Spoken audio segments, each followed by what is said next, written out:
Madame la ministre, chère Jacqueline Gouraud, Monsieur le préfet, directeur général de la sécurité civile et de la gestion des crises, Messieurs les directeurs généraux, Madame la sénatrice, Messieurs les députés, Monsieur le président de la conférence nationale des services d'incendie et de secours, Messieurs les représentants des organisations syndicales, Monsieur le président de la Fédération nationale des sapeurs-pompiers, Monsieur le président de l'Association des directeurs de services d'incendie et de secours, Mesdames et Messieurs les acteurs de la sécurité civile, Mesdames et Messieurs. C'est dans des circonstances particulièrement douloureuses que se tient cette cérémonie des vœux. Ces derniers jours, la grande famille de la sécurité civile a en effet été endeuillée par le décès de 4 sapeurs-pompiers morts parce qu'ils voulaient secourir, partis trop tôt parce qu'ils avaient choisi de consacrer leur vie à sauver celle des autres. Ils s'appelaient Robert Sandras, sergent au centre d'incendie et de secours de La Rochette en Savoie. Le 4 janvier, il fut emporté par une coulée de boue alors qu'il venait de sauver 2 personnes et un nourrisson bloqués sur le toit d'un véhicule encerclé par les flots d'une rivière en crue. Ils s'appelaient Arnaud Douchy et Jonathan Cotteret, respectivement caporal et sergent au centre d'incendie et de secours de Lillers, dans le Pas-de-Calais. Le 6 janvier, ils ont été victimes d'un embrasement généralisé alors qu'ils tentaient de sauver des flammes de jeunes adultes. Il s'appelait Jonathan Lassus-David, sergent à la brigade des sapeurs-pompiers de Paris. Le 10 janvier, il a été victime d'un gravissime accident en intervention à Choisy-le-Roi. Il est décédé des suites de ses blessures hier. Nous avons aujourd'hui une pensée émue pour eux, pour leur famille et pour leurs proches. J'associe à ces pensées le sergent Guy Turpin et le sergent-chef Richard Métaux, décédés en service commandé en 2017. Je veux également saluer ceux qui ont été marqués dans leur chair, et je pense en particulier aux 3 sapeurs-pompiers agressés à Wattrelos en décembre dernier, aux démineurs de la sécurité civile gravement blessés en opération le 11 octobre et à Christine Delcros, assistante à l'IGSC, blessée le 3 juin dernier lors des attentats du London Bridge qui sont présents cet après-midi. Sachez que nous sommes avec vous dans les moments douloureux que vous traversez. Mesdames et messieurs, ces décès tragiques, ces blessures graves nous rappellent quel est le courage des sapeurs-pompiers, des marins-pompiers, des sapeurs-sauveteurs, des démineurs, des pilotes et des mécaniciens, des logisticiens, des bénévoles associatifs, de toute la grande famille de la sécurité civile. Il nous rappelle que chaque jour, des femmes, des hommes prennent tous les risques pour nous protéger. C'est pourquoi, en cet instant, je tiens à leur rendre hommage, je tiens à vous rendre hommage. Les Français savent que quand le pire survient, vous répondez toujours présent. Ils savent que, quoi qu'il arrive, vous êtes toujours là. Et vous l'avez une nouvelle fois démontré tout au long de l'année qui vient de s'écouler. Dès mon arrivée place Beauvau, je vous ai vu lutter contre des feux de forêt d'une intensité inédite depuis 15 ans. Je me suis rendu sur place dans le Var, en Corse, partout. J'ai vu les sapeurs-pompiers et les militaires de la sécurité civile batailler contre les flammes avec une grande bravoure. Partout, j'ai vu les équipages de bombardiers d'eau prenant tous les risques pour endiguer la progression des incendies. Et s'il n'y a eu aucune victime civile à déplorer, si les dégâts matériels ont été limités, c'est grâce à vous. Cette campagne de feux de forêt n'était pas encore terminée que nous avons dû faire face ensemble au plus important épisode cyclonique de l'histoire des Antilles. Comme l'a fait Jacques Witowski, je tiens à saluer tous ceux qui se sont trouvés impliqués dans la gestion de cette terrible catastrophe. Les équipes de la DGSC-CGC, d'abord qui nous ont permis d'anticiper autant qu'il était possible.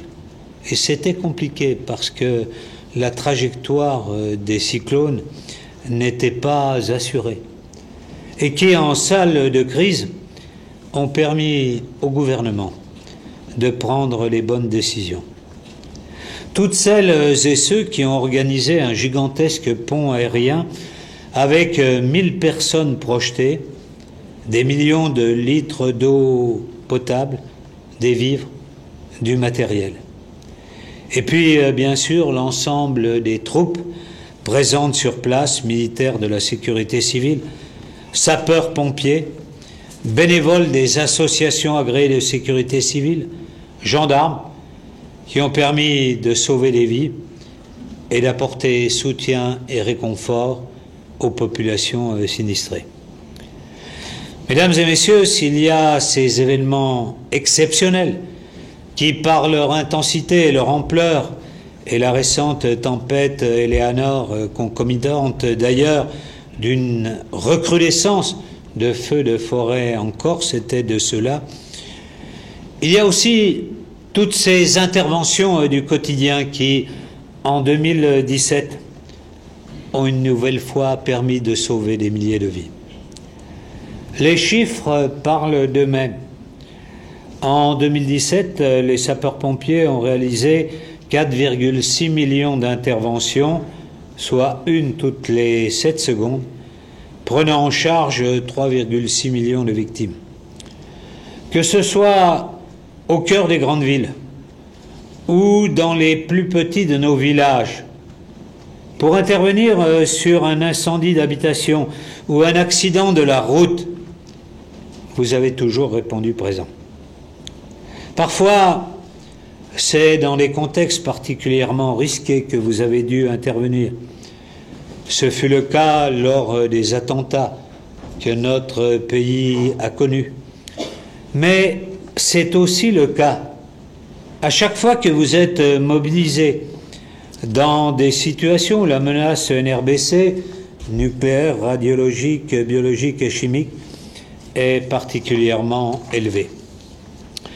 Mesdames et messieurs, cet engagement de tous les instants au péril de votre vie implique pour nous, pour l'ensemble du gouvernement, un certain nombre de devoirs. Et le premier de ces devoirs, c'est bien sûr de garantir votre sécurité à vous. Oui, nous devons tout faire pour protéger ceux qui nous protègent. Ces dernières semaines, nous avons eu à déplorer plusieurs agressions de sapeurs-pompiers. Dans certains quartiers, il faut parfois faire escorter les sapeurs-pompiers par nos policiers, nos gendarmes. Je le dis avec force, cela n'est pas acceptable. Je viens de quitter le président de la République et je peux vous dire qu'il est totalement attentif à ces problèmes et que ce gouvernement ne tolérera pas que l'on s'attaque à ceux qui prennent tous les risques pour sauver des vies. Tous les moyens d'enquête seront donc déployés pour poursuivre les auteurs de telles exactions. Une circulaire sur le sujet est en cours de préparation que j'enverrai prochainement au préfet. Par ailleurs, avec ma collègue garde des Sceaux, nous travaillons à ce que non seulement les condamnations soient importantes, mais surtout à ce qu'elles deviennent effectives parce que vraiment effectuées. Et le président que je voyais a insisté sur ce point. Vous verrez dans les prochaines semaines, il veut effectivement que les sanctions soient appliquées. En décembre dernier, les auteurs de la terrible agression de Waterloo ont été condamnés à des peines de prison ferme. C'est ce type de sanction, marqué par une grande sévérité, qui doit être la règle. Nous étudions également toutes les propositions qui peuvent être formulées par les représentants des sapeurs-pompiers pour mieux vous protéger. Protéger ceux qui veillent sur nous, c'est aussi prendre en compte les risques inhérents à l'exercice de vos missions, en particulier en matière de santé. Et je sais les problèmes qui se posent à la communauté des sapeurs-pompiers sur le sujet des fumées froides et des risques conséquents qu'elles pourraient avoir sur l'intégrité du système respiratoire. C'est un sujet complexe et nous avons demandé des études sur ce problème. Une instruction a été envoyée au directeur de SDIS le 10 novembre dernier pour rappeler les mesures préventives à adopter. Mais nous allons aller plus loin, c'est pourquoi j'ai saisi l'Inspection générale des affaires sociales et l'Inspection générale de la sécurité civile d'une mission d'expertise sur cette question évidemment complexe. Notre second devoir est de poser aujourd'hui les bases de la pérennisation de notre modèle de sécurité civile, de garantir son avenir. Je recevais tout à l'heure le président de l'Association des départements des maires de France. Nous discutions ensemble sur l'avenir de notre système de protection civile. Évidemment, assurer cet avenir, cela suppose d'abord des moyens matériels, car il nous faut nous préparer à faire face à des crises qui peuvent être de plus en plus nombreuses, intenses et simultanées. Nous venons ce matin même de concrétiser l'acquisition de 6 nouveaux avions polyvalents. Je l'avais annoncé lors des feux de forêt en Provence et en Corse, et nous avons signé ce matin pour qu'un premier avion soit livré avant la fin de 2019 et pour que dans le quinquennat, nous puissions avoir les 6 avions qui nous permettront de faire face à ces problématiques, non seulement d'ailleurs des feux de forêt, mais la nouvelle version de l'avion que nous avons commandé permet de faire en sorte que nous prenions en charge du fret, que nous prenions en charge des blessés et que nous ayons un usage polyvalent de ces avions. Notre modèle de sécurité repose bien sûr aussi sur cette ressource extraordinaire que constitue le vivier de 194 000 sapeurs-pompiers volontaires sans lesquels rien ne serait possible. Pour faire en sorte que demain les milliers de Français continuent à choisir ce bel et noble engagement, à consacrer une part de leur temps au service des autres, j'ai nommé récemment une mission de réflexion sur l'avenir du volontariat, composée d'élus, et je salue ici la sénatrice Catherine Troenlé, député Fabien Matras, le président du conseil départemental de la Mayenne, Olivier Richefou, ainsi que le président de la Fédération nationale des sapeurs-pompiers de France, Éric Faure. Cette mission réfléchit actuellement à des solutions concrètes pour diversifier le recrutement des volontaires avec la volonté de faire en sorte que nous féminisions ce corps, que nous l'ouvrions à des zones géographiques dans lesquelles aujourd'hui on a peine à recruter. Cette mission travaille aussi autour d'initiatives qui permettront de fidéliser les sapeurs-pompiers au moment où un tiers d'entre eux ne renouvellent pas leur premier engagement au bout de 5 ans. Cette mission donc formulera des propositions d'ici la fin du premier trimestre. À l'automne prochain, j'annoncerai à l'occasion du Congrès national des sapeurs-pompiers à Bourg-en-Bresse, près de Lyon, quelles seront les pistes retenues par le gouvernement. Notre objectif doit être de stabiliser, même d'augmenter le nombre des sapeurs-pompiers volontaires à l'horizon 2022. Il en va de la pérennité de notre système de secours, il en va de la capacité de résilience de la société française. L'avenir de notre modèle de sécurité civile passe encore, mesdames et messieurs, par une réflexion, et vous le savez, sur le périmètre des missions de sapeurs-pompiers. Depuis plusieurs années, on observe dans tous les territoires une augmentation continue des interventions pour secours aux personnes. Pour une part, il s'agit d'urgences bien réelles qu'il incombe bien entendu aux sapeurs-pompiers de prendre en charge. Mais il existe aussi des situations, transport de malades, détresse personnelle, qui relèvent davantage du domaine sanitaire et social.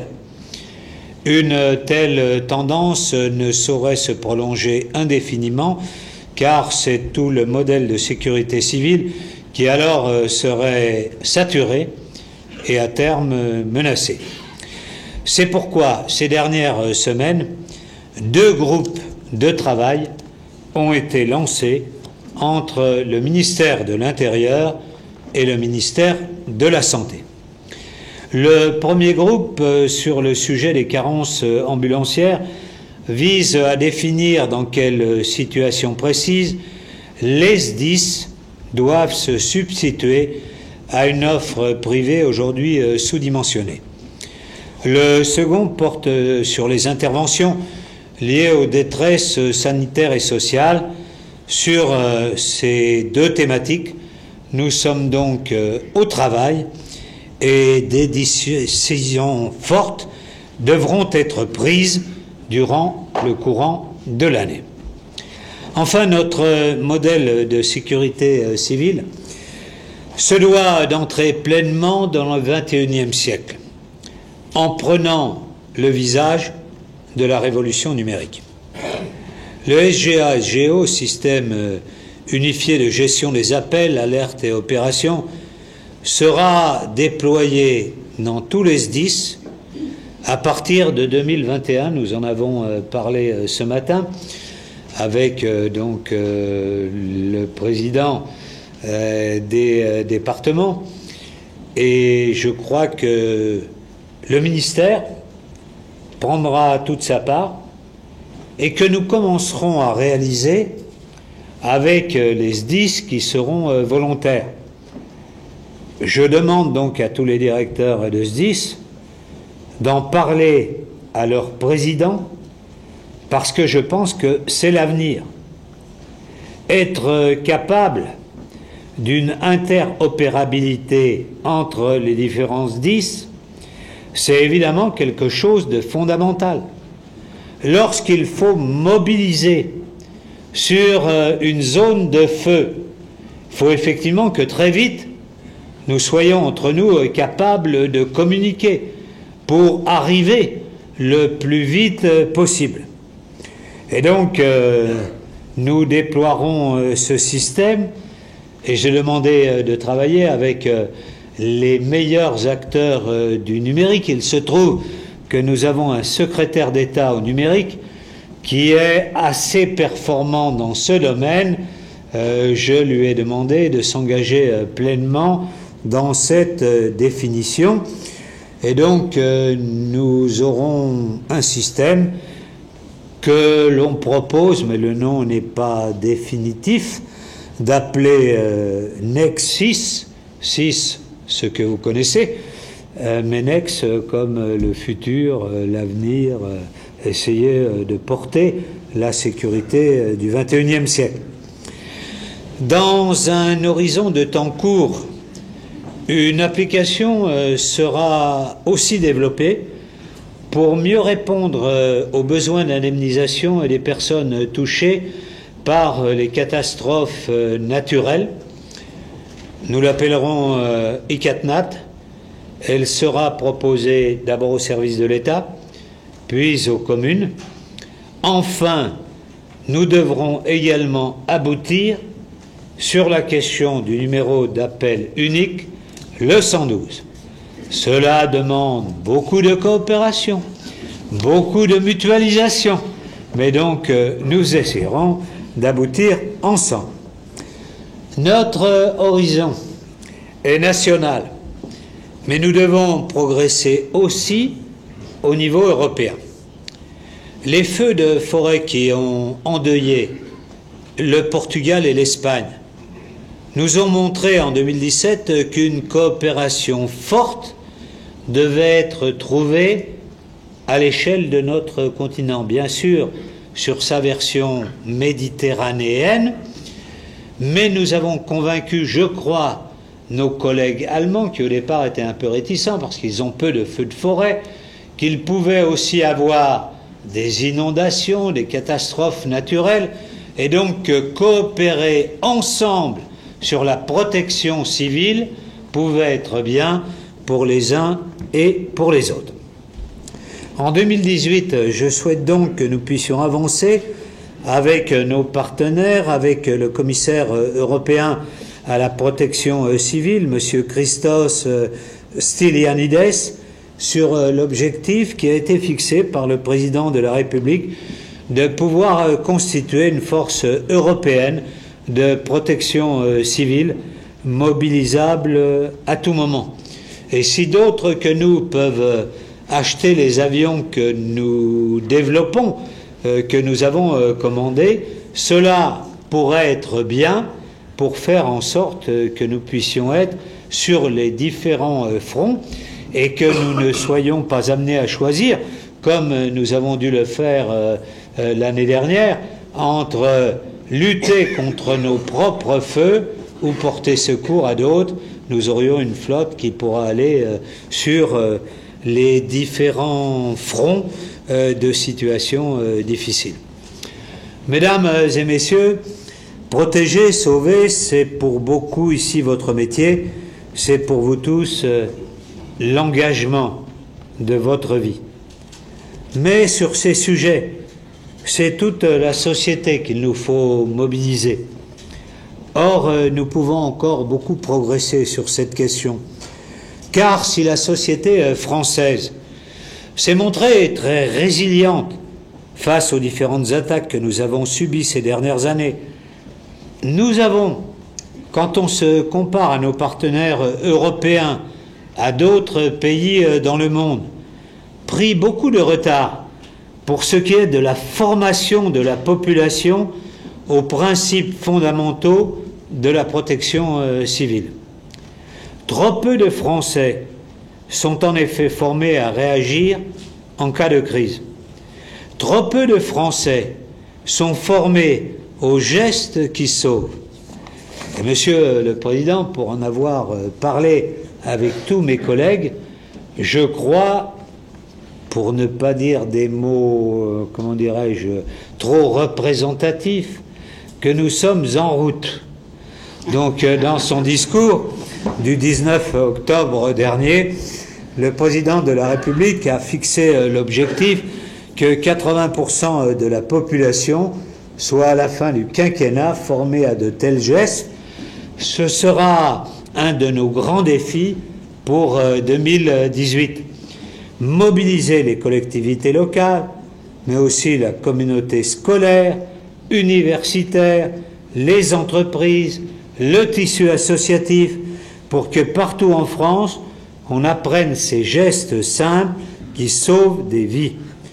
Dans les semaines à venir, je crois même d'ailleurs en ce moment, la DGS-CGC a proposé un plan d'action avec un calendrier que nous souhaitons resserrer. Il nous faut agir vite, car chaque jour que nous gagnerons, chaque personne que nous formerons, ce sera autant de vies potentiellement sauvés. Mesdames et messieurs, à chacune et à chacun d'entre vous, à vos familles qui attendent parfois le cœur serré votre retour d'intervention ou de mission, je tiens à souhaiter une très belle année 2018, qu'elle soit sur le plan personnel remplie de bonheur et de joie, qu'elle soit sur le plan de votre engagement épanouissante et sereine. Sapeurs-pompiers volontaires comme professionnels, civils comme militaires, démineurs, pilotes, personnel navigant, personnel de la sécurité civile, bénévoles des associations, vous êtes, comme l'a souligné le président de la République, parmi les plus beaux visages de notre République. Si au travers des crises qu'elle peut subir, notre pays se tient toujours debout, c'est largement grâce à vous. Si nos compatriotes savent qu'ils peuvent regarder l'avenir avec confiance, c'est largement grâce à vous. Alors merci de votre engagement au service de la France. Sachez que la République vous en est infiniment reconnaissante.